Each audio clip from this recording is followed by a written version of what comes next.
मित्रांनो, जवळपास 5 ते 6 तास उन्हामध्ये भटकून आम्ही ही शूट केलंय आणि हा व्हिडिओ तुमच्यासाठी आणलाय. तर तुम्हाला एकच विनंती आहे की हा पूर्ण व्हिडिओ पहा आणि व्हिडिओ पाहून तुम्हाला आवडला असल्यास आठवणीने लाईक कमेंट करून चॅनेल सबस्क्राईब करायला विसरू नका. किल्ला हाती येत नसेल तर कमीत कमी माझं मस्तक तोफेच्या तोंडी देऊन ते किल्ल्यात उडेल, किल्ल्यात पडेल असं तर निदान करा.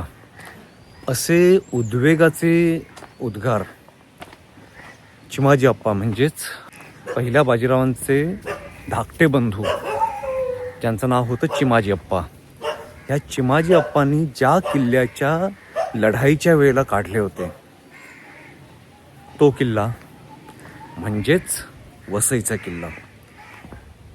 आणि आज मी आलोय वसईच्या किल्ल्याची सफर करण्यासाठी आणि तुम्हाला या किल्ल्याची पूर्ण माहिती देण्यासाठी. वसईचा किल्ला हा एक भुईकोट आहे आणि हा प्रशस्त असा भुईकोट आहे. म्हणजे हा किल्ला जर फिरायचा असेल तर कमीत कमी 1 दिवसाचा पूर्ण टाईम घेऊन तुम्ही आलं पाहिजे, तरच तुम्ही ह्या किल्ल्याचा कानाकोपरा पूर्णतः पाहू शकाल. म्हणजे खरं सांगायचं तर वसई ह्या परिसरामध्ये मी आता 20 वर्ष राहतोय. खूपदा वसईच्या किल्ल्याला माझी भेट होते, परंतु आजपर्यंत एवढ्या वेळा इथे भेट देऊनसुद्धा मी पूर्णतः हा पूर्ण किल्ला कधी पाहिला नव्हता. आणि आज फर्स्ट टाईम हा मला किल्ला अगदी ह्याचा कानाकोपरा निहाळायचा आहे.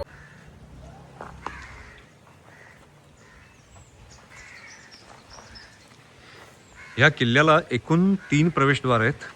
त्यातलं जमिनीच्या बाजूचं असलेलं हे प्रवेशद्वार. आणि आज मी ह्या किल्ल्याची 3ही प्रवेशद्वार दाखवणार आहे. त्यामुळे हा व्हिडिओ अगदी शेवटपर्यंत पहा. हा पूर्ण माहितीपूर्ण व्हिडिओ होईल, त्यामुळे कोणतीही माहिती चुकवू नका.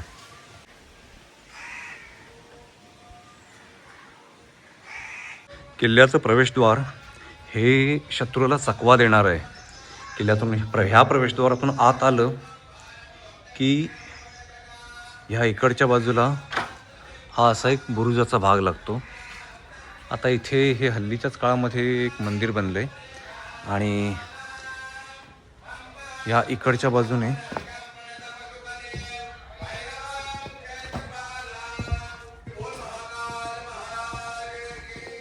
किल्ल्यात आत जाणारी जी वाट आहे ती ही अशी बुरुजांच्या आत लपवलेली वाट आहे.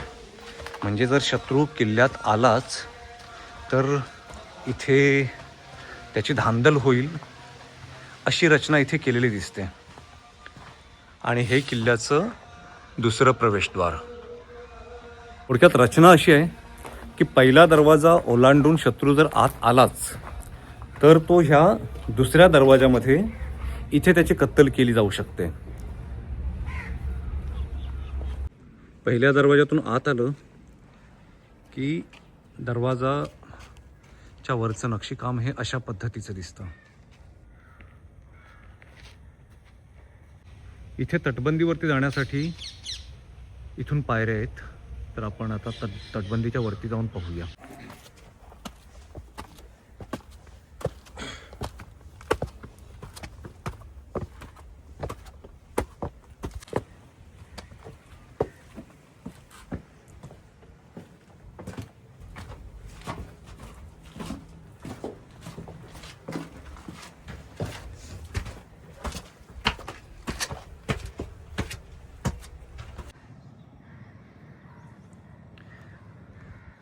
पहिल्या दरवाजातून आपण वरती आलं की हा इथे असा एक बुरुज आहे, प्रशस्त असा बुरुज आहे.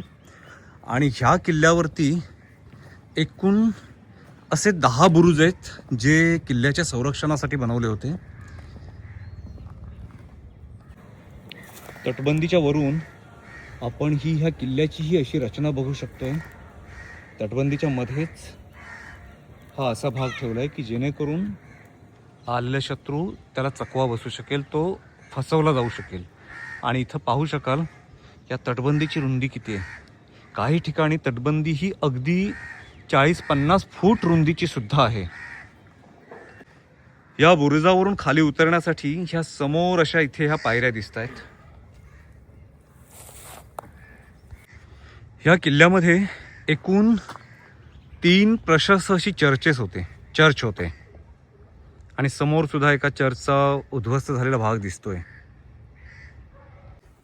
या बुरुजावरून उतरून खाली आल्यानंतर इथे या तटबंदीवरून उतरण्यासारखी जागा आहे, पण पुढे आम्हाला इथून खाली उतरून फिरता येईल की नाही ह्याबद्दल शंका वाटते. कारण हा भाग आता पूर्ण अडचणीचा झाला आणि इकडे खूप रान माजले, झाडी वाढली आहे. त्यामुळे इथून खाली जाता येणं शक्य नाही. त्यामुळे इथूनच मी मागे फिरून दुसऱ्या वाटेने परत जातो. इथूनच या पायऱ्या अशा इकडे वरती येतात, ज्या परत तटबंदीवरतीच आपण आहोत.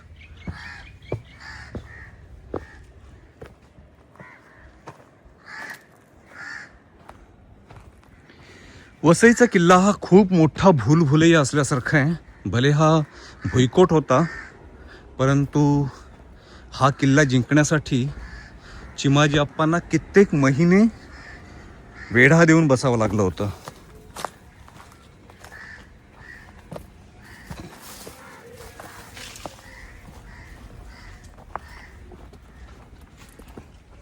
गडाच्या प्रवेशद्वारावरती असलेल्या वरच्या भागामध्ये असलेले हे झरोके,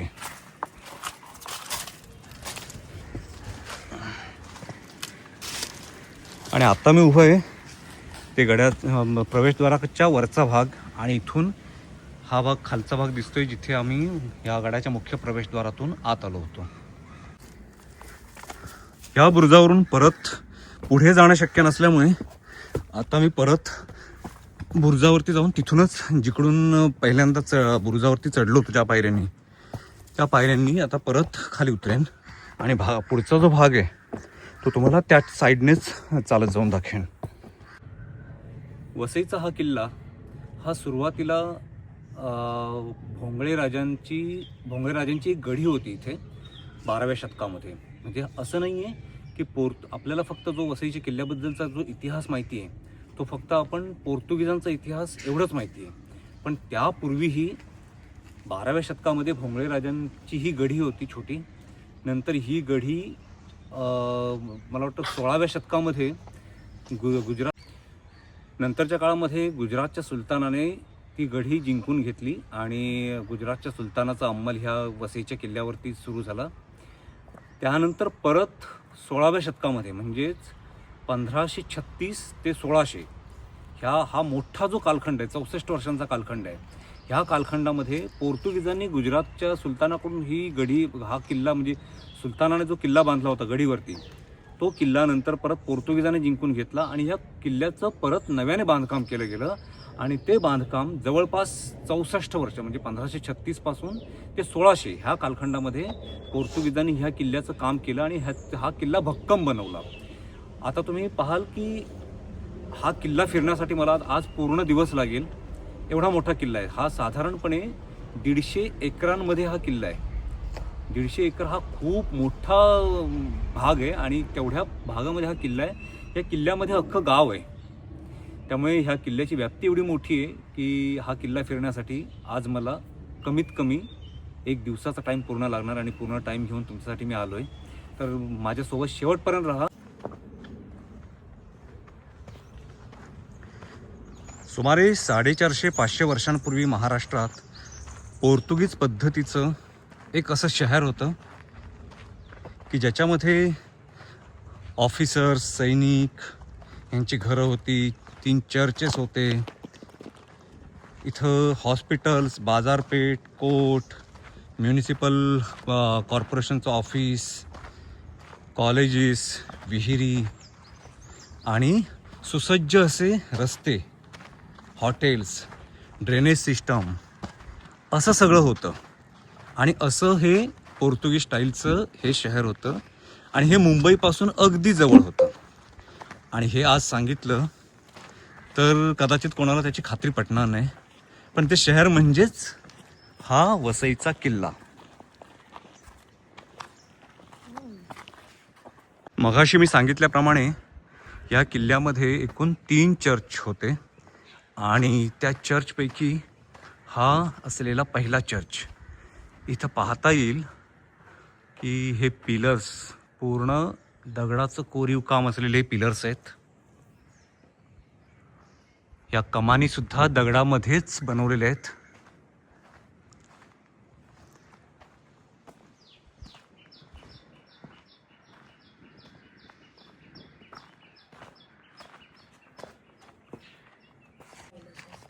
चर्चचा हा भाग म्हणजे त्यावेळची त्यांची पोर्तुगीजांची स्मशानभूमी होती, कॅथलिक स्मशानभूमी होती. इथं पाहता येतील हा त्यांच्या जिथे त्यांची मृतदेह दफन करण्याची जागा. तर इथं सर्व हे त्यांचे मृतदेह दफन केलेले असायचे. These were the well-respected people of the Portuguese community. What is it? That is a symbol of the Portuguese community. Okay.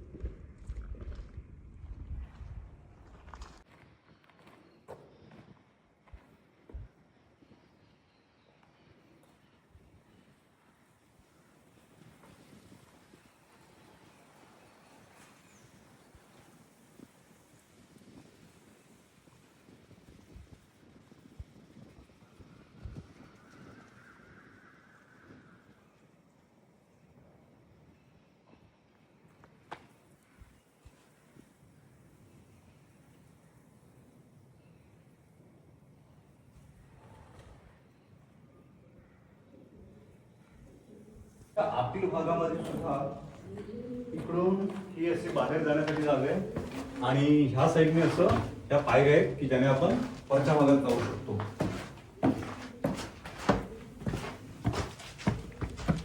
हा वरचा भाग झाला आणि ह्या वरच्या भागातून आपण चर्चच्या पुढील भागाचं दृश्य इथून पाहू शकतो. आता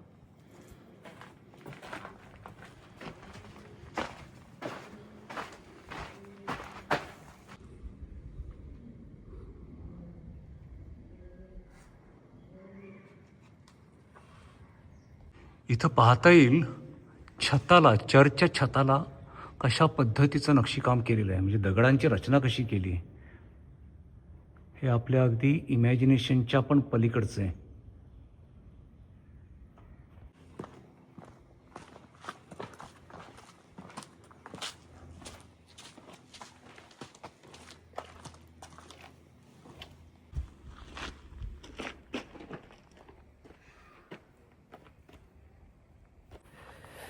हे असं सुसज्ज असं शहर पोर्तुगीजांनी 1536ला इथे वसवलं होतं आणि 1536 पासून ते 1600 हा 64 वर्षांचा कालखंड, मोठा कालखंड त्यांनी ह्या किल्ल्याच्या भक्कमीकरणासाठी आणि पुनर्बांधणीसाठी घालवला होता. पोर्तुगीज हे भारतामध्ये व्यापारासाठी आले होते. जसे ब्रिटिश आपल्याकडे व्यापारासाठी आले तसेच पोर्तुगीज पण आले होते आणि ब्रिटिशांनी मोठी मोठी शहरं काबीज केली होती. तर पोर्तुगीजांनी जी किनारपट्टी आहे, म्हणजे अगदी गुजरातपासून जी किनारपट्टी चालू होते ती अगदी त्यांनी खाली गोवा पॉंडिचेरीपर्यंत हा जो भाग होता किनारपट्टीचा भाग, पोर्तुगीजांची सत्ता ह्या किनारपट्टीच्या भागावरती होती. म्हणजे सुरतपासून त्यांची सत्ता जी सुरू होती ती अगदी वसई, सुरत ही त्यांची मुख्य ठाणी होती. त्यानंतर अलिबागचा रेवदंडा हा सुद्धा त्यांच्याकडेच होता. सो ह्या पूर्ण किनारपट्टीवरती त्यांनी आपली सत्ता काबीज केली होती आणि व्यापारासाठी आलेले पोर्तुगीज हे इकडचे ह्या किनारपट्टीचे राज्यकर्ते बनले होते. नंतर मग स्पेन लोक पण होते बऱ्यापैकी. केली पहिली सुरुवात प्लासीची लढाई.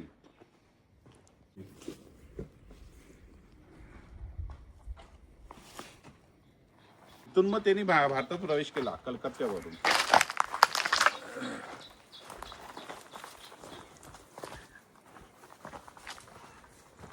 इंग्रजांची पहिली राजधानी कलकत्ता होती.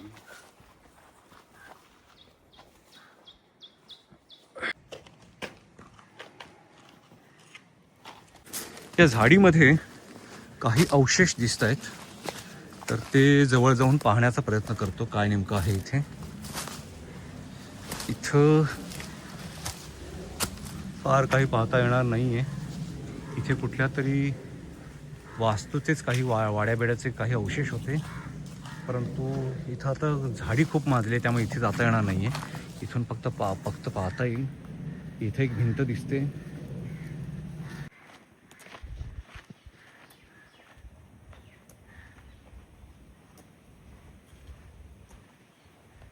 या किल्ल्यामध्ये ठिकठिकाणी आपल्याला हे असे अवशेष पाहता येतील, परंतु आता खूप जास्त झाडी माजलेली असल्यामुळे सगळीकडचे अवशेष आता उरलेले नाहीत. आता ह्या ठिकाणी सुद्धा आपण बघू शकाल की पूर्णपणे ह्या वडाच्या पारंब्यांमध्ये, आणि ह्या वडाच्या पारंब्यांमुळे कदाचित ही भिंत आता टिकून पण राहिली आहे सपोर्ट मिळाल्यामुळे, अदरवाईज ती भिंत कोसळली असती.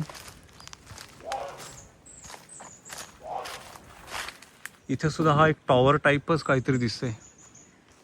This is a cannon ball which was shot from a cannon. It has some damage marks also. Means it hit something.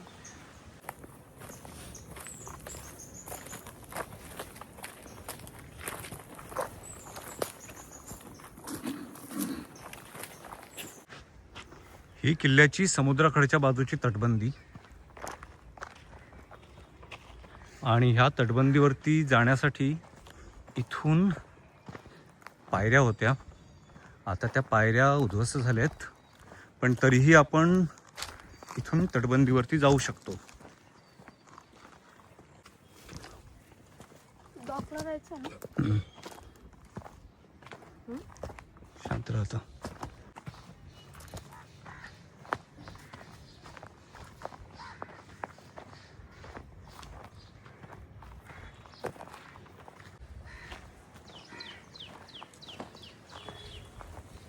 हा किल्ल्याच्या तटबंदीचा वरचा भाग हा एक बुरुज आहे, प्रशस्त असा बुरुज आहे, आणि हा दलदलीकडच्या बाजूचा बुरुज आहे. या किल्ल्याचं मुख्य संरक्षणच हे होतं की किल्ल्याला एका बाजूने समुद्राचं संरक्षण आणि 3 बाजूनी दलदल होते.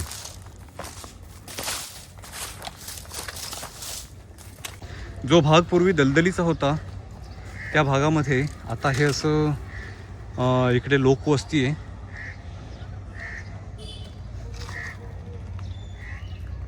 वसई गावातली बरीचशी लोकवस्ती आता ही किल्ल्याच्या ह्या तटबंदीच्या बाहेरच्या भागामध्ये इथे त्यांची घरं आहेत.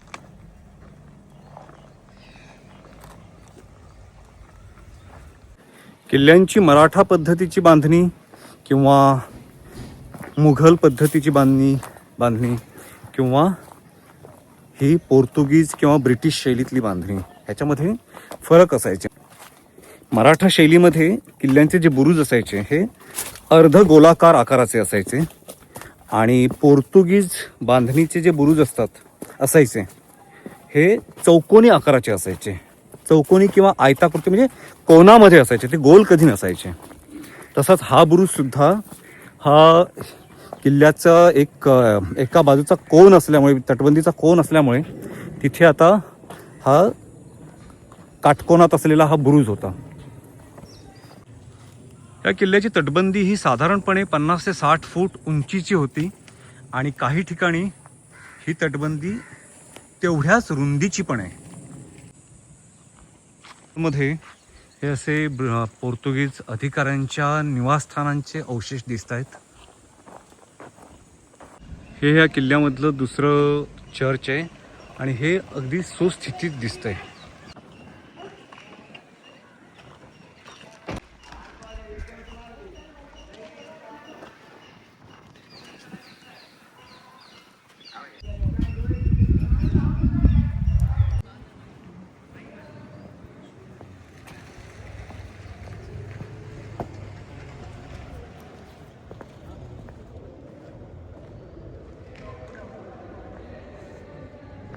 ह्या चर्चमध्ये मात्र इथे वरती छप्पर दिसते, जे लाकडी बांधकामाचं छप्पर आहे.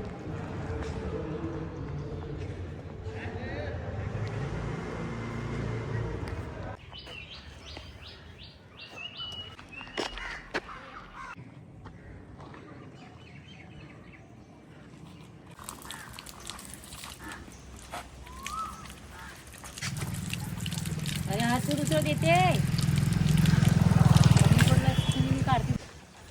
आत्ता आपण जे फिरत होतो तो किल्ल्याचा आतल्या बालेकिल्ल्याचा भाग होता आणि किल्ल्याचा जो समुद्राकडच्या बाजूने जो दरवाजा आहे, जी तटबंदी आहे तीही अशी समोर दिसते.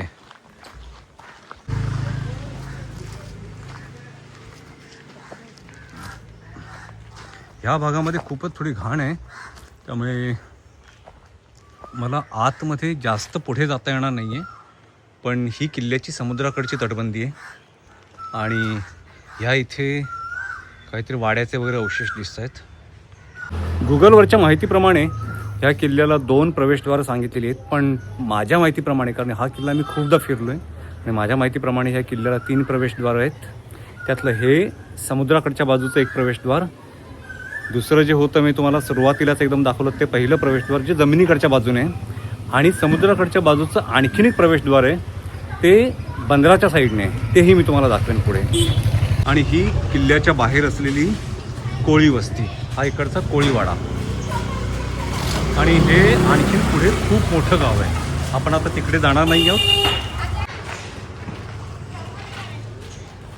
समुद्राच्या बाजूने जेव्हा आपण त्या दरवाजातून आत जातो तेव्हा हा भाग इकडून हा असा दिसेल.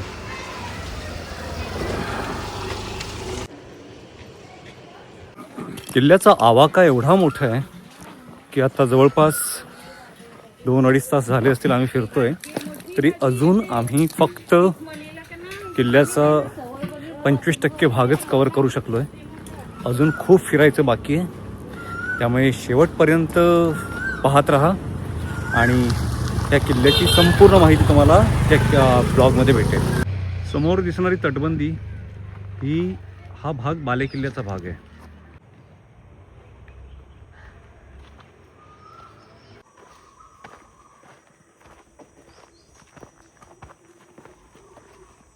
फोटो भाऊ,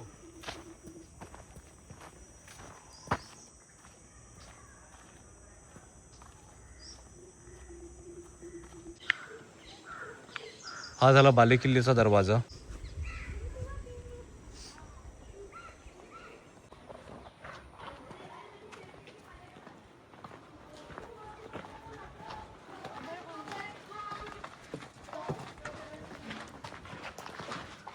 बालेकिल्ल्याच्या प्रवेशद्वारातून आतमध्ये प्रवेश केला की हा आणखीन दुसरा एक प्रवेशद्वार दिसतं.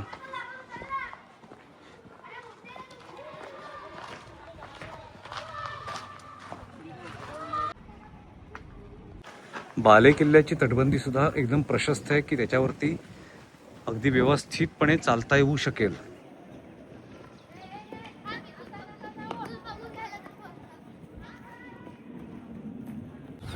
चला तर मग एक फेरी आपण बालेकिल्ल्याच्या तटबंदीवरून मारूया.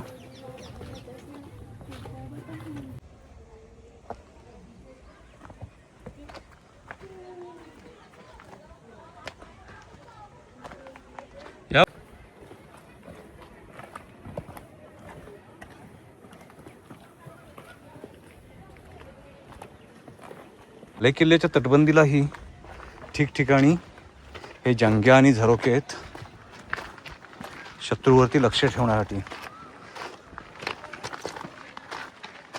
पोर्तुगीजांनी ह्या किल्ल्यावरती 204 वर्ष सत्ता गाजवली ह्या परिसरावरती, आणि त्या खूप मोठ्या कालावधीचं जे गमक आहे ते गमक हेच आहे की ह्या किल्ल्याला लाभलेलं नैसर्गिक आणि मजबूत बांधीचं संरक्षण.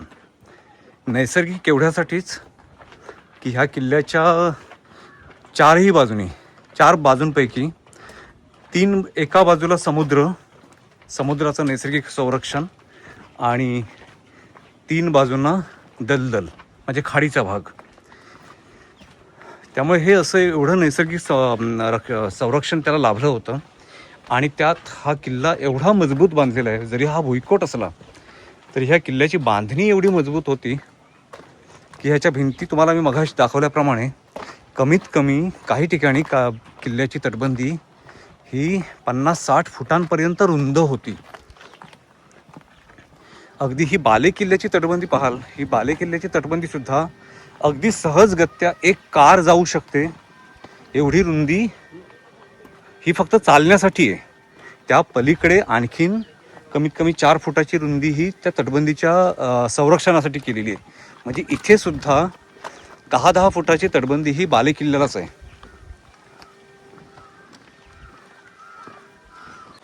बालेकिल्ल्यामध्ये हा एक नैसर्गिक तलाव आहे. आता तो तलाव बऱ्यापैकी बुजला आहे आणि ते वापरात नसल्यामुळे खराब झालं आहे. परंतु पूर्वी इथे खूप मोठी लोकसंख्या इथे असल्यामुळे त्यावेळेला पाण्याचा मोठा स्टॉक इथे असायचा. बालेकिल्ल्याच्या तटबंदीलाच लागून या अशा काही सैनिकांच्या किंवा आतल्या जनतेसाठी राहण्याच्या ह्या खोल्या होत्या, ज्या तिथल्या बांधकामावरून कळतंय की ह्या दुमजली ह्या इथल्या खोल्या होत्या.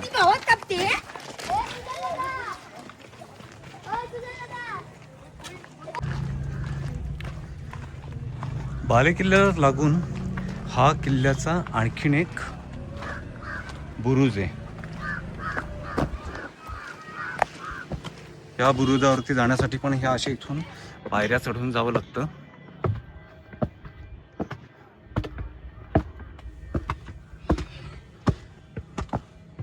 आणि इथे मात्र हा असा गोल आकाराचा बुरुज दिसतो.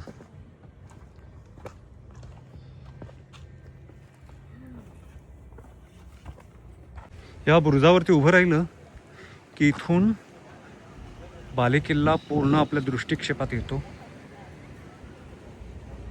आणि इथेच हे किल्ल्यामधलं तिसरं आणि प्रसिद्ध असं चर्च. आणि ह्या चर्चच्याच बाजूला ही अशी काही अधिकाऱ्यांची निवासस्थान होती.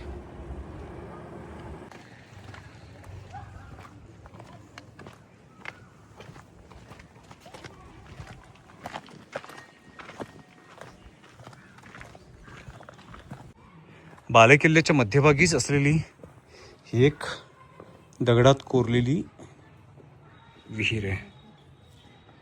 आणि हे पाणी पिण्यायोग्य आहे आणि इथलं पाणी वापरलं जातं. आणि इथेच जवळ असलेला हा एक हौद. बालेकिल्ल्यातून इथून बाहेर पडून आपण पलीकडच्या साईडला जे चर्च आहे तिकडच्या बाजूला जाऊ शकतो.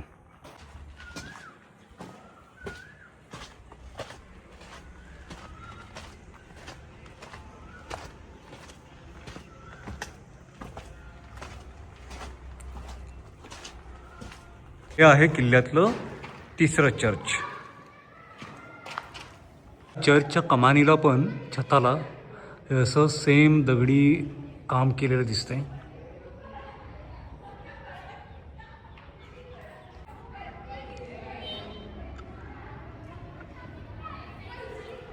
या खिडकीमध्ये असलेला हा लाकडी ओंडका, या लाकडी ओंडक्यावरती फार पूर्वी जेव्हा पण मी यायचं त्यावेळेला थोडे माकड चाळे म्हणून पुलप्स मारायचं. पण आता ह्या ओंडका दोन्ही बाजूनी थोडासा कुजल्यासारखा झाला आहे, त्यामुळे कधी कोसळून पडेल तर सांगता येत नाही. त्यामुळे आता मी ती रिस्क घेत नाही आहे.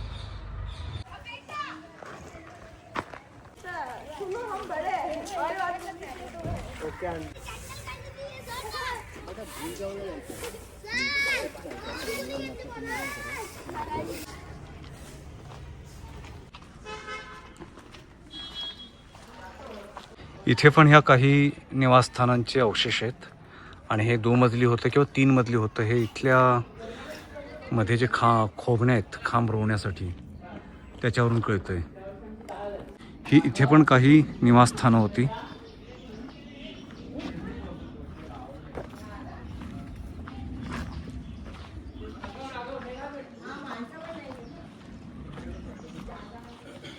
इथं एक पोर्तुगीज भाषेमध्ये हा एक शिलालेख लिहिलेला आहे.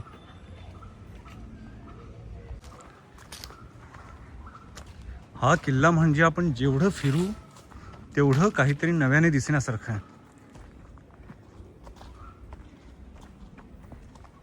या इकडच्या झाडीमध्ये सुद्धा काही इमारतींचे अवशेष दिसत आहेत.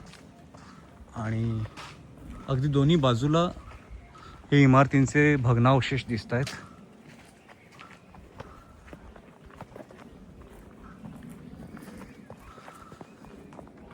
हा किल्ला म्हणजे त्यावेळेला एक मोठं शहर असल्यामुळे इथे लोकवस्ती खूप मोठ्या प्रमाणात होती. त्यामुळे ठिकठिकाणी आपल्याला हे घरांचे अवशेष किंवा वाड्यांचे अवशेष हे इथे प्रत्येक ठिकाणी दिसत आहेत. परंतु आता सगळीकडे आमराई माजल्यासारखं मोठमोठी झाडं इथंही पाहता येईल बघा. या ठिकाणी सुद्धा हे इमारतींचे अवशेष आहेत.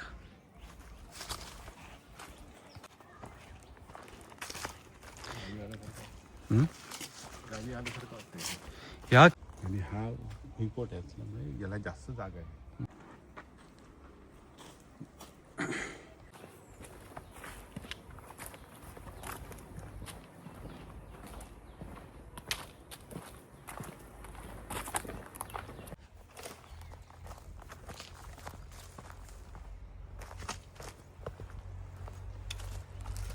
या अडचणीच्या भागामध्ये आणखीन एक इमारत दिसते आणि ही इमारत कमीत कमी 4-5 मजली इमारत असली पाहिजे हे त्या उंचीवरून कळतंय.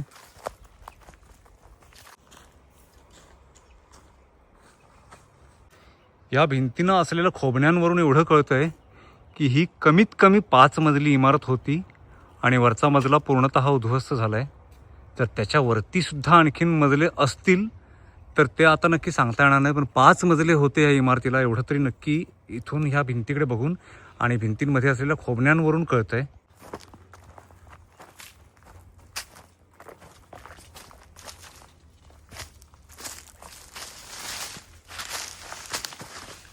चौकाशी रे.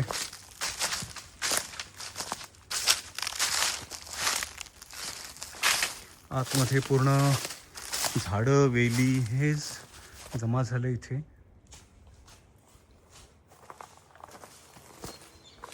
त्यामुळे थोडंसं आत फिरणं हे थोडंसं धोक्याचंच आहे.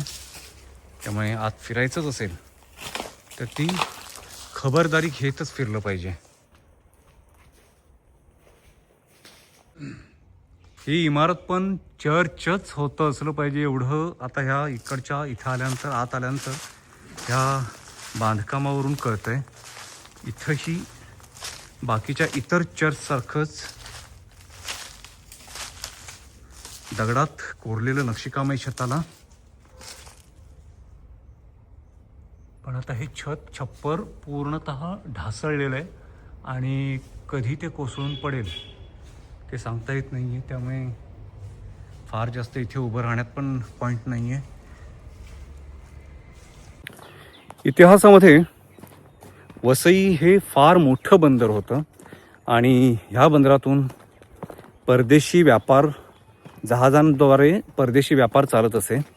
त्यामुळे ह्या बंदरावरती सत्ता हवी असेल, ह्या व्यापार आपल्या अखत्यारीत हवा असेल तर त्यासाठी वसई आणि परिसर हा आपल्या ताब्यात असणं हे त्यावेळच्या सत्ताधाऱ्यांसाठी खूप महत्त्वाचं असायचं.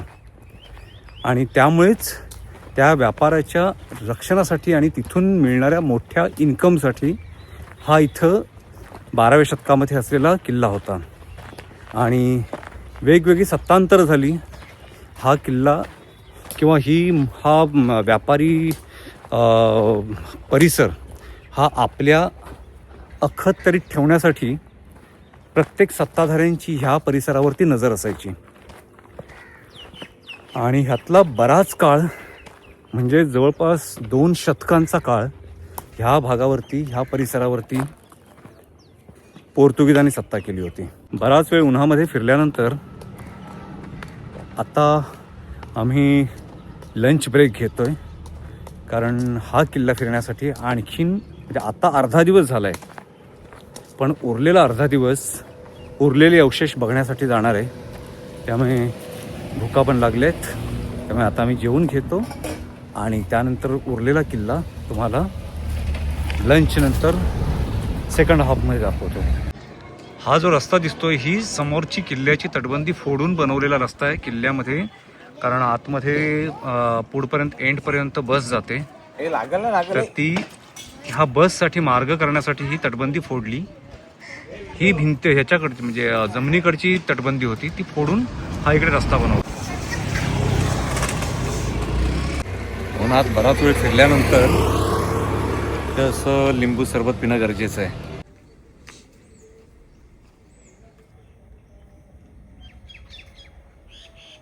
वसईचा किल्ला म्हटलं की चिमाजी अप्पा हे समीकरण आपोआपच येतं.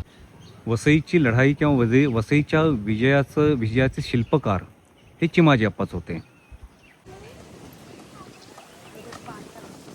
हे किल्ल्यामध्ये असलेलं चिमाजी अप्पांचं स्मारक.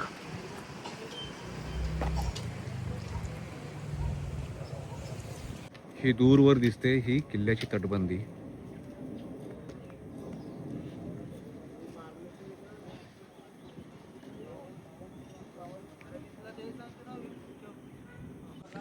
या किल्ल्याचा आवाका परिसर हा साधारणपणे 105 एकरचा आहे. मी मगाशी चुकून 150 एकर बोललो होतो, पण हा 105 एकरचा परिसर आहे आणि 4.5 किलोमीटर लांबीची ही किल्ल्याची तटबंदी आहे. तटबंदीच्या ह्या भागामध्ये इथे चोर दरवाजासारखा हा भाग दिसतोय आणि इथून बघितलं तर पलीकडे दलदलीचा भाग आहे. कारण किल्ल्याच्या 3 साईडला दलदल होते आणि इथून ह्या झरोक्यामधून पाहिलं तर इथून आपल्याला ती दलदल दिसू शकते.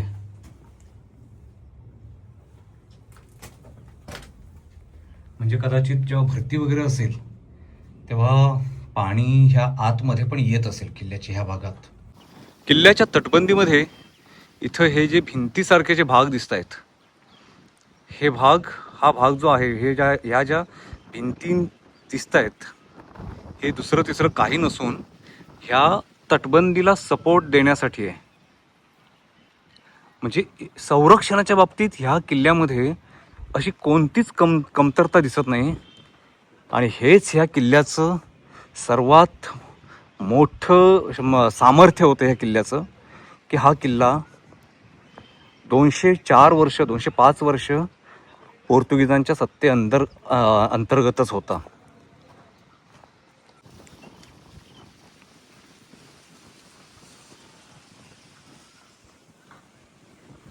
तटबंदीच्या ह्या भागामध्ये जरी तटबंदी शाबूत असली तरीही आता वरती अडचण असल्यामुळे आणि बऱ्यापैकी वरचा भाग हा झाडीमध्ये किंवा तुटफूट झाली तिथे, त्यामुळे तटबंदीच्या वरून चालणं पॉसिबल नाही आहे.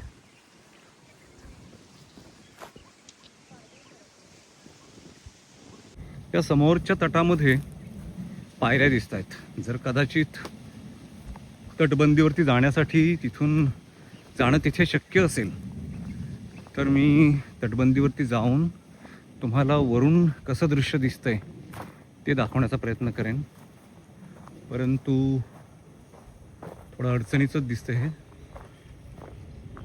बघूया, आपण प्रयत्न तर करायला हरकत नाही आहे.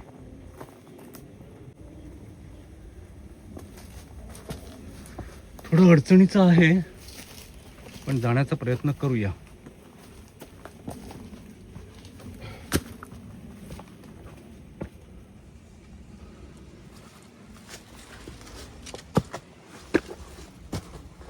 ह्या तटावर येण्यासाठी पण इथे पण एक दरवाजा कोरलेला म्हणजे बांधलेला होता. कोरीव काम आहे दगडामध्ये. आणि इथून वरती आल्यानंतर चौकशीला हे काटे लागत आहेत.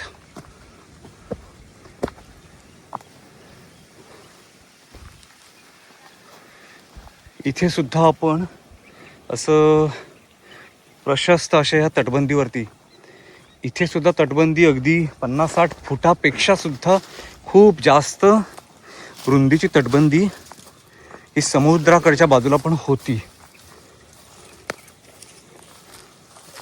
म्हणजे काही ठिकाणी तटबंदी एवढी रुंद आहे की तटबंदी आहे की प्रशस्त बुरुज आहे असा प्रश्न पडावा.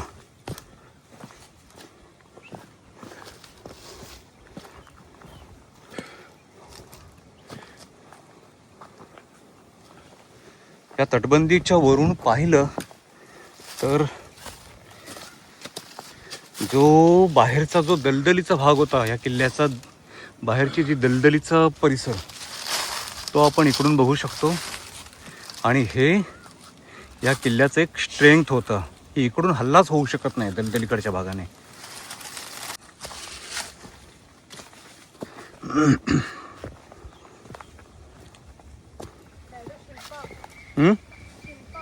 कुठे? हां,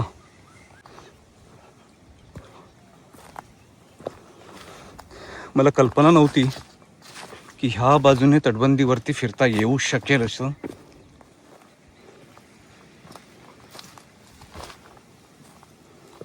परंतु थोडीशी जोखीम उचलली तर इथे ह्या तटबंदीवरती फिरणं शक्य आहे.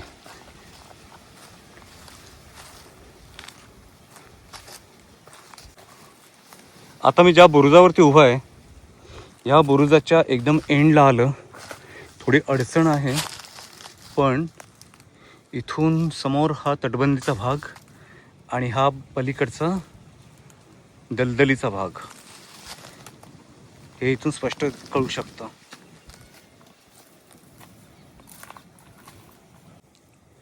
बुरुजाच्या ह्या भागावरती सुद्धा काहीतरी बांधकाम होतं असल्याचे अवशेष दिसतात. म्हणजे वाडे वगैरे किंवा काही घरांचे अवशेष हे ह्या बुरुजावरती सुद्धा होते. आणि माझ्या आत्तापर्यंतच्या एवढ्या वर्षांच्या ट्रेकिंगमध्ये हा एक किल्ला असा आहे की ज्याच्यावरचे बुरुज एवढे प्रशस्त आहेत. कारण एवढे प्रशस्त बुरुज मी आत्तापर्यंतच्या माझ्या 250 किल्ल्यांमध्ये आतापर्यंत 250 किल्ले पाहिलेत. आणि त्या 250 किल्ल्यांमध्ये आत्तापर्यंत एवढे प्रशस्त बुरुज मी कोणत्याच किल्ल्यावरती बघितले नव्हते.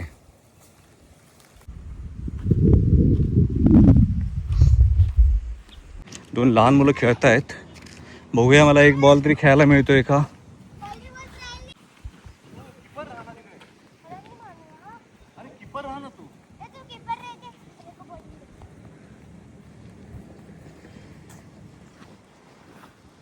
आमचे 3 स्टंप आहेत, हे वाऱ्याने पण हलतायत.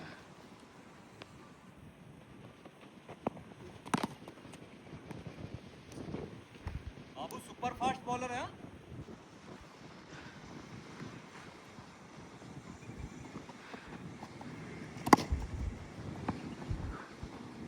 आता एकच बॉल.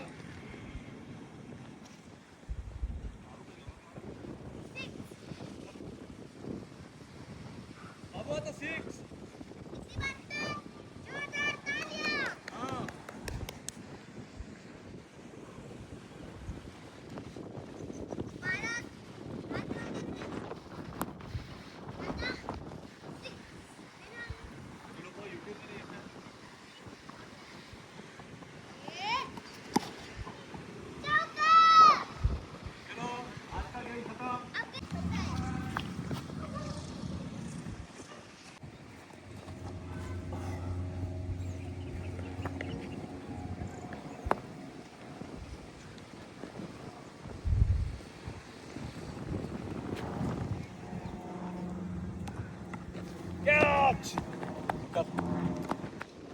दलदलीकडच्या बाजूची ही तटबंदी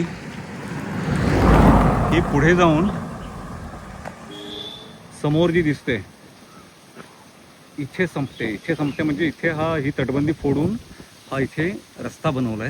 ही किल्ल्याची समुद्राकडची बाजू आहे, समुद्राकडची तटबंदी आहे. ही तटबंदी सुद्धा पाहाल तर कमीत कमी 7-8 फूट रुंद तटबंदी दिसते. आणि ह्या तटबंदीतून बाहेर पडून आता आम्ही पोचलोय ते बंदराकडच्या भागामध्ये, जी ह्या किल्ल्याची समुद्राकडची जी बाजू होती. आणि इथून समोर दिसतंय हे बंदर आहे. म्हणजे आता सध्या इथे ज्या रोरो किंवा फेरी ज्या बोटी जातात त्या ह्या बंदरातूनच निघतात. आणि इकडूनच आता उजवीकडे वळलं की किल्ल्याचं समुद्राकडच्या बाजूचं प्रवेशद्वार इकडे आहे. किल्ल्याच्या ह्या प्रवेशद्वाराकडे सुद्धा ही अशी पूर्ण दलदल आहे. आणि इथे ह्या खराब झालेल्या होड्या ह्या इथे पार्क करून ठेवल्या आहेत. समोर दिसतंय हे किल्ल्याचं समुद्राकडच्या बाजूचं शाबूत असलेलं प्रवेशद्वार. इथं अगदी ताशीव दगडांमध्ये प्रवेशद्वार बांधलेलं आहे.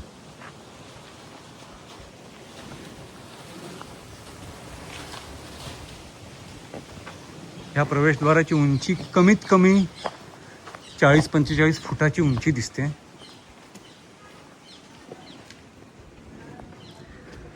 ह्या प्रवेशद्वारातून आत प्रवेश केला. आता इथला दरवाजा खराब होऊन तो तुटून पडला आहे. ह्या प्रवेशद्वारातून आत प्रवेश केला की त्याच्यानंतर उजवीकडे हे दुसरं प्रवेशद्वार लागतं. आणि ह्या प्रवेशद्वाराचं इथे हे जे लाकडी दरवाजे आहेत, या लाकडी दरवाज्यांची साईज बघू शकाल. आणि हा दरवाजामध्ये असलेला हा दिंडी दरवाजा.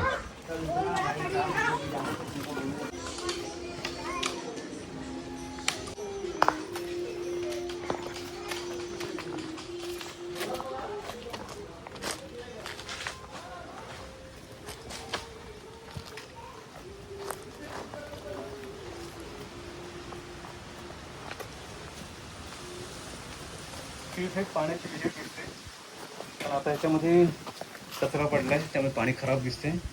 बट बऱ्यापैकी खोल आहे. आणि ह्या इथून आपल्याला ह्या किल्ल्याच्या तटबंदीवरती जाण्यासाठी ह्या पायऱ्या आहेत.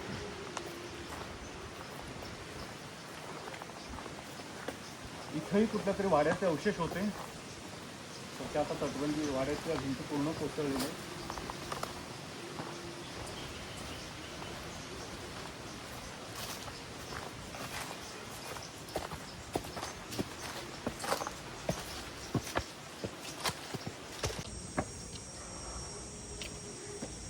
आपण त्या फोटोग्राफीच्या कडेवरती येऊन तिथून दिसणारा दृश्य पाहूया.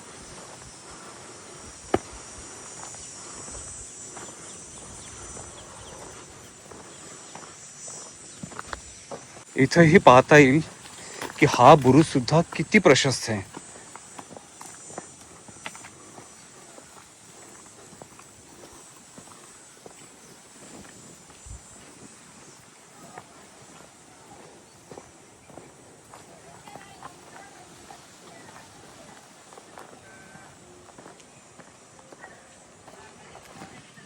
हे वरून दिसते किल्ल्याचं समुद्राकडचं प्रवेशद्वार.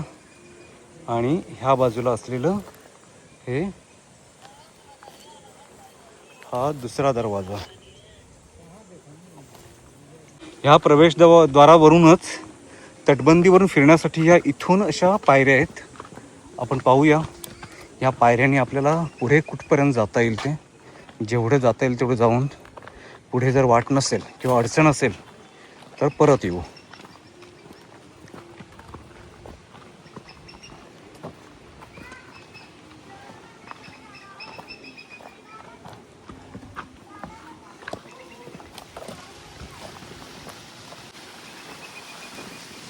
इकडे तटबंदी थोडीशी नॅरो दिसते. नॅरो म्हणजे अगदीच नॅरो नाही आहे. कमीत कमी 6 फुटाची तटबंदी इथे सुद्धा आहे. पण ती ॲज कम्पेअर टू आधीचा भाग ही तटबंदी थोडीशी नॅरो आहे. पुढे जाणं शक्य नाही आहे, त्यामुळे मी आता इथूनच परत फिरतोय. किल्ल्याच्या संरक्षणासाठी इथे दरवाजांची केलेली रचना आपण पाहू शकाल. हा झाला समुद्राकडचा मुख्य दरवाजा. आणि समजा हा दरवाजा तोडून शत्रू आत घुसलाच तर पुढे हा दुसरा दरवाजा लागतो. आणि हा दुसरा दरवाजा फोडेपर्यंत जो शत्रू जे आत घुसलेले असतील सैनिक ते सगळे ह्या मधल्या चौकामध्ये जमा होतील. आणि ह्या मधल्या चौकामध्ये जमा झालेले शत्रू त्यांच्यावरती हल्ला करण्यासाठी ह्या वरच्या भागामध्ये त्या इथे ह्या ज्या झरोके जे दिसत आहेत हे झरोके त्यांच्यावरती तेल टाकणं किंवा वरून दगड, वरून बाणांचा वर्षाव, असं सगळं ह्या हल्ल्यासाठी ही जागा आहे. की इथे आलेले जो शत्रू आहे हा पुढचा दरवाजा तोडू शकणार नाहीत. ते इथल्या इथे मरतील. ही अशी रचना होती त्यावेळेची. ह्या तटबंदीवरून सुद्धा चालण्यासाठी इथे जागा आहे, पण ती जागा थोडीशी अरुंद असल्यामुळे इथे खूप सांभाळून यावं लागतं. त्याला पकडून आणा, त्याला पकडून आणा, त्याला पुढे घ्या तुमच्या आणि एकदम सांभाळून घ्या.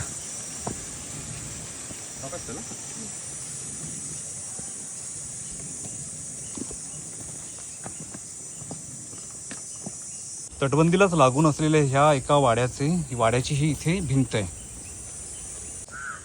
पुढे जाणारी वाट ही थोडीशी धोकादायक आहे, म्हणजे अगदी कट टू कट एका माणसाचीच जाण्याची वाट आहे. त्यामुळे माझ्यासोबत असलेल्या विजय भाऊंना आणि वैष्णवला मी तिथून परत पाठवलं आहे, कारण पुढून खाली उतरायला वाट नाही आहे आणि ह्याच वाटेने परत तटावरून असंच परत यावं लागेल, भिंतीला पाठ टेकवत. त्यामुळे मी ती रिस्क घेत नाही आहे.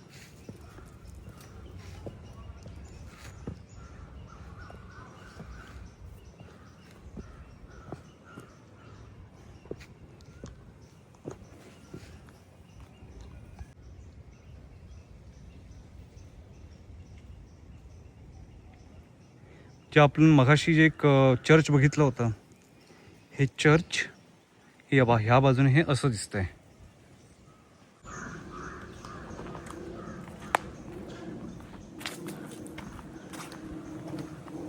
हेच ते चर्च आहे जे मी मगाशी तुम्हाला तटबंदीवरून दाखवलं होतं.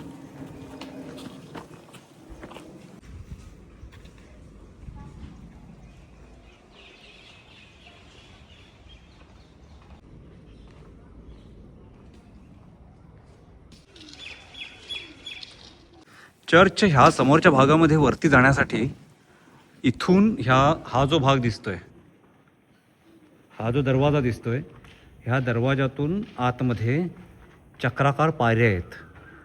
आता त्यातल्या काही पायऱ्या मधल्या तुटलेल्या आहेत, बट जाण्यासाठी तिथून वाट होती. आणि कमीत कमी 5-6 माळे उंच असलेला हा मनोरा आहे, मजले. पण आता वरच्या भागामध्ये खूप पडझड झालेली आहे, त्यामुळे कोणताही दगड कधीही कोसळून खाली येऊ शकतो. Person was buried on 22nd December 1644. Okay, and what is this? This is Another one is? Huh? This another one is? This is also grave, but it doesn't tell the date, or the date must be erased. Okay.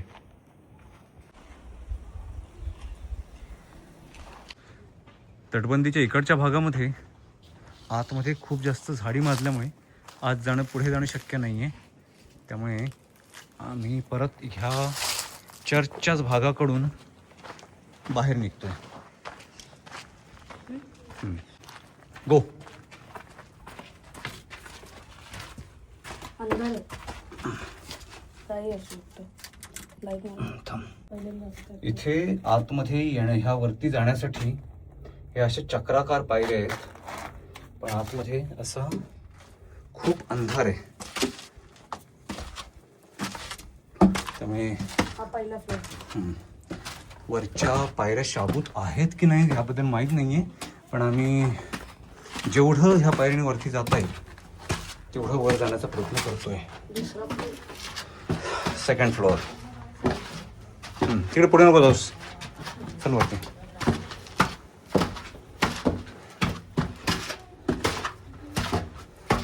Third floor.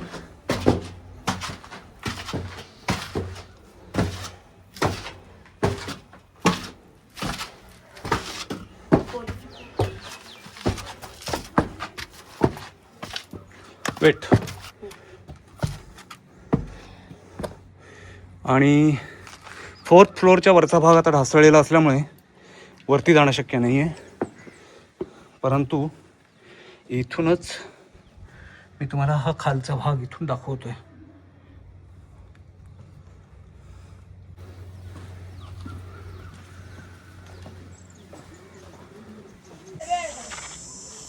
हे इथं पण एका वाड्याचे अवशेष दिसत आहेत, आणि या वाड्याच्या आतमध्ये गेल्यानंतर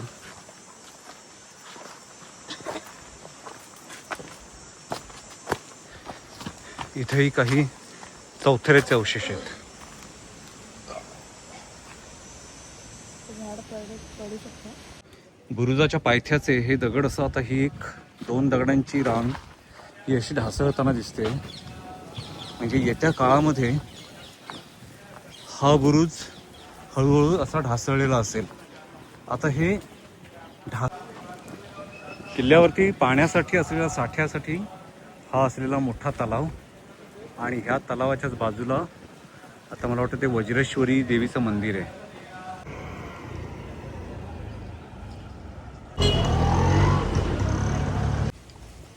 हे किल्ल्यातलं सर्वात मोठं चर्च.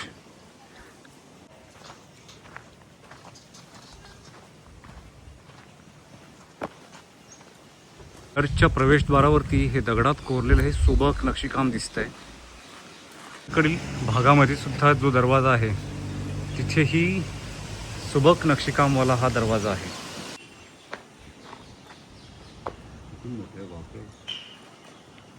चर्चच्या ह्या भागातलं जे छप्पर होतं ते छप्पर पडलंय आता आणि त्याच्या खाणाखुणा मात्र दिसत आहेत.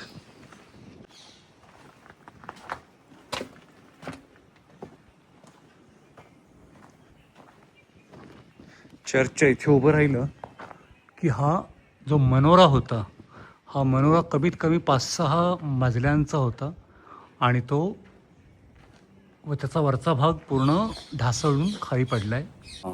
घंटा मंदिर.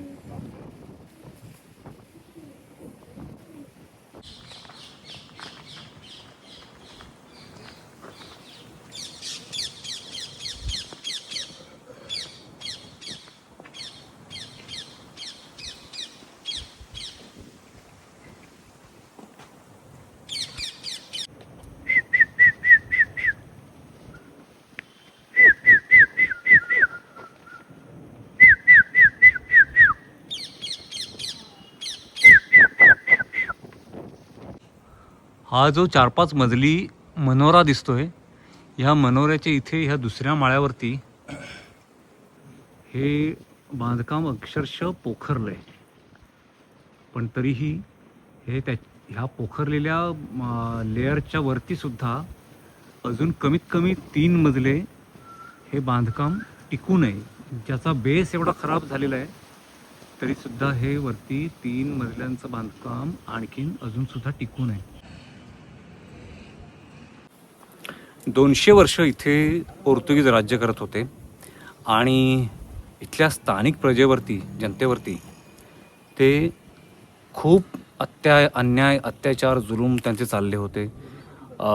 धर्मांतर करवणं, जबरदस्तीने धर्मांतर करवणं हे चाललं होतं आणि त्या अन्याय अत्याचाराला इकडची प्रजा ही खूप त्रस्त झाली होती त्याने. आणि त्यावेळेला पेशव्यांचंच राज्य चालू होतं आपल्याकडे आणि इकडचे जे सरदार होते मराठी सरदार, ह्या मराठी सरदारांनी इकडच्या अन्यायाला प्रजा कंटाळली आहे आणि पोर्तुगीजांच्या जाचातून आपल्या प्रजेला मुक्त करणं गरजेचं आहे. हे बाजीरावांकडे, पहिल्या बाजीराव पेशव्यांकडे इकडच्या सरदारांनी, जसे आपले इकडे भिवंडीजवळ जे अंजूर गाव आहे त्या अंजूरचे जे गंगाजी नाईक सरदार होते किंवा मालाडचे त्या सरदारांचं आता मला नाव नेमकं आठवत नाही आहे ते सरदार, अशा सरदारांनी ही एक बोलणी केली बाजीराव पेशव्यांशी आणि बाजीराव पेशव्यांनी इकडचा प्रदेश जिंकण्यासाठी आणि पोर्तुगीजांवर वचक बसवण्यासाठी आपले छोटे बंधू चिमाजी अप्पा, ह्या चिमाजी अप्पांना ह्या मोहिमेवरती पाठवलं आणि चिमाजी अप्पांनी कल्याण वगैरे घेतलं, बदलापूरकडे पर्यंत ते आले आणि त्यानंतर त्यांनी आजूबाजूचा प्रदेश आधी जिंकून घेतला. म्हणजे वसई हे मुख्य ठाणं होतं पोर्तुगीजांचं. तर वसईवरती हल्ला करण्यापूर्वी त्यांनी सभोवतालचा जो परिसर होता तो जिंकून घेण्यास सुरुवात केली आणि त्यानंतर त्यांनी ह्या वसईच्या किल्ल्याला वेढा दिला. आता वसईचा किल्ला हा नैसर्गिक संरक्षणाने मजबूत होता. 105 एकरमध्ये पसरलेला हा किल्ला, ज्याच्या 3 बाजूला दलदल आणि एका बाजूला समुद्राचं संरक्षण असा असलेला किल्ला जिंकणं एवढं इझी नव्हतं आणि काही महिने मराठी सैन्याने ह्या किल्ल्याला वेढा दिला होता. पण किल्ला काही हाती येईना, म्हणजे हल्ले होत होते किल्ल्यावरती, पण आतून पोर्तुगीज सैनिकसुद्धा तेवढंच प्रतिकार करत होते आणि किल्ला काही हाती येत नव्हता. म्हणजे जेवढं मराठी सैन्य जेवढं किल्ल्याच्या तटाच्या जेवढं जवळ जाण्याचा प्रयत्न करेल तेवढा आतूनही तेवढा तिखट मारा होत होता, तिखट प्रतिकार होत होता. त्यामुळे किल्ला काही केल्या हाती येत नव्हता. आणि त्यामुळे शेवटी वैतागून किंवा एक सैन्याला जोश येण्यासाठी किंवा सैन्याला एक त्यांच्यामध्ये नवचेतना येण्यासाठी चिमाजी अप्पांनी शेवटी त्यांना सांगितलं सैन्याला की किल्ला हाती येत नसेल तर कमीत कमी माझं मुंडकं तरी तोफेच्या तोंडी द्या आणि तो फुडवा, जेणेकरून माझं मुंडकं किल्ल्याच्या आत पडेल. म्हणजे कुठेतरी हे सैनिकांना एक थोडंसं मनाला लागण्यासारखी गोष्ट होती की ज्याच्यामुळे त्यांच्यामध्ये एक द्वेष निर्माण व्हावा की द्वेषाने त्याने उठावं आणि नव्या जोमाने हल्ला करावा किल्ल्यावरती. तर त्याप्रमाणे सैनिक बाहेरून जमिनीकडची जी बाजू आहे किल्ल्याची तिकडून मराठी सैन्य हल्ला करतच होतंच वारंवार. जी समुद्राकडची जी बाजू आहे तर समुद्राकडच्या बाजूला आंग्र्यांचं मानाजी आंग्रे जे कान्होजी आंग्रेंचे पुत्र मानाजी आंग्रे त्यांचं आरमार त्या साईडने हल्ला करत होतं. त्या साईडने ते समुद्राकडची जी बाजू आहे तिकडून तटावरचे सैनिक जे होते त्यांच्यावरती ते हल्ला करत होते. सो असं आणि त्यांनी तिकडची रसद किल्ल्याची जी रसद होती ती तिकडून तोडली होती. तर त्यामुळे असं दोन्हीकडून हल्ला होतोय आणि रसद संपत येते. त्यामुळे शेवटी पोर्तुगीजांकडे तह करण्याशिवाय पर्याय नव्हता. कारण असंही किल्ला जाणार होता आणि त्यात आणखीन जास्त नुकसान होणार होतं. त्यामुळे त्यांच्याकडे तह करण्याशिवाय पर्याय नव्हता. सो शेवटी म्हणजे त्यांचा तो ह्या पोर्तुगीजांचा जो कमांडर होता इथला या किल्ल्यावरचा तो कमांडरही ह्याच्यात मारला गेला होता. पण तरीही पोर्तुगीज सैनिक हे चिवटपणे प्रतिकार करत होते. पण शेवटी पर्याय उरला नसल्यामुळे त्यांनी तहाची बोलणी सुरू केली. आणि तहाची बोलणी केल्यानंतर असं झालं की आम्ही किल्ला सोडतो, परंतु आमची कोणतीही मनुष्यहानी होऊ नये किंवा आमचे जे पादरी आहेत जे फादर त्यांनाही कोणत्याही प्रकारची त्यांच्यावरही हानी त्यांची होऊ नये अशा पद्धतीचा तह झाला. आणि त्या तहाने मराठी सैन्याने त्या पोर्तुगीज सैन्याला किल्ला सोडून जाण्यासाठी वाट करून दिली. आणि त्याप्रमाणे पोर्तुगीजांनी हा किल्ला सोडला. आणि त्यांनी जाताना त्यांचं जे इथे संपत्ती होती किंवा अन्नधान्य धान्य वगैरे होतं, जो साठा होता धान्य साठा, तोही त्यांनी मागणी केली होती की तोही आम्हाला घेऊन जायला परवानगी द्यावी. परंतु चिमाजी अप्पांनी ते त्यांच्याकडनं ते विकत घेतलं. तो तह झालेला असल्यामुळे ते विकत घ्यावं लागलं. अन्यथा जर युद्धामध्ये जर हरले असते तर सगळी संपत्ती ही मराठी सैन्याकडे आली असती. सो अशा प्रकारे पोर्तुगीजांनी हा किल्ला सोडला. आणि इकडचा जो ह्या सागरी किनाऱ्यावरचा किंवा वसईकडच्या भागावरती पोर्तुगीजांचा जो अंमल होता तो अंमल पोर्तुगीजांची सत्ता इथून संपुष्टात आली. आणि त्यानंतर मराठ्यांची सत्ता ह्या भागावरती आली. आणि नंतर 1818च्या नंतर जेव्हा इंग्रजांची सत्ता संपूर्ण भारतावर आली त्यावेळेला मग मराठी साम्राज्यानंतर ही सत्ता इंग्रजांकडे गेली. सो ओव्हरऑल हा ह्या वसई किल्ल्याचा इतिहास आहे. We worked really hard to make this video. Please don't forget to like and subscribe.